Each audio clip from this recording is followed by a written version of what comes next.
Hello guys, আসসালামু আলাইকুম। সবাই কেমন আছেন? আশা করি সবাই ভালো আছেন। আমরা গেছিলাম একটা আদ্যতে, সেটা ছিল দিন মোহাম্মদে। আমি প্রথমে গেছিলাম আমাদের বাসায়, ড্রেস আপ চেঞ্জ করে আমি গেছিলাম কত বন্ধুর বাসায়। গিয়ে গিয়ে রেডি হয়ে আবার গেছি বিয়েতে, মানে আগতো। আমরা রাস্তায় ভিডিও করতে করতে যাচ্ছিলাম। এটা হচ্ছে বিয়ে, দিন মোহাম্মদ অনেক সুন্দর। আমরা গিয়ে মাত্র খেতে বসে গেছি, সেটা ছিল সবার প্রথমে আমরা খেতে বসে গেছি। তো গিয়ে এটা হচ্ছে যে আমার মিনতি আপু, যেটা আমরা 5-6 জন মিলে গেছি।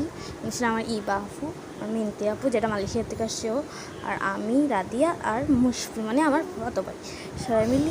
তো আমরা সবাই মিলে গেছি যে ভাত খেয়ে সবাই চলে আসতেছিলাম। তখন সবাই এনজয় করে সবাই চলে আসতেছিলাম। সো আসসালামু আলাইকুম, সবাই টাটা, বাই বাই। হয়েছে তো।